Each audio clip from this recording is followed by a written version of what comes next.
মানে বাবা তুমি থাকো, আমি 1 মাসের মধ্যে চলে আসবো। গুড বাই বাবা, গুড বাই। তাড়াতাড়ি যেতে হবে, আমার অনেক লেট হয়ে গেছে। জান আমার স্বামী তো চলে গেছে, তুমি এখন চলে আসো। কি সত্যি? আমি এখন আসতেছি। জানো দরজাটা খোল, আমি চলে এসেছি। হ্যাঁ না, আমি তোমার জন্য গোলাপ ফুল এনেছি। ও জানো তাই? জানো এটা খেতে অনেক ভালো না? হ্যাঁ অনেক সুন্দর। আর আমরা কবে বিয়ে করবো, আর তোমার সাথে কবে বেরোবো আমি? তোমার ছেলেটা তো আমাদেরকে দেখছে। হ্যাঁ আমি বাবাকে সব বলে দেবো, দাঁড়াও। তুই তোর বাবারে বলবি আমি তোকে এখনই মেরে ফেলবো। আমরা সব টাকা পয়সা নিয়ে চলে যাবো এখান থেকে, তাড়াতাড়ি চলো। হ্যাঁ জান, আমি তোমাকে নিয়ে অনেক দূরে চলে যাবো, দেখো। তাড়াতাড়ি যেতে হবে আমাদেরকে। হ্যাঁ যাচ্ছি তো।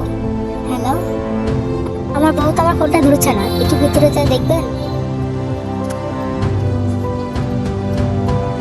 আরে ওরা তো ফোনটা ধরছে না, দেখি তো বাসায় গিয়ে কি হয়েছে তাদের। বাইরে থেকে তো দরজাটা লাগানো, দেখি তো ভিতরে গিয়ে। নরে বাবা, তোমার এই অবস্থা কেন? বাবা মাকে মা এই অবস্থা করেছে। কি? আমি তোমার মাকে ছাড়বো না।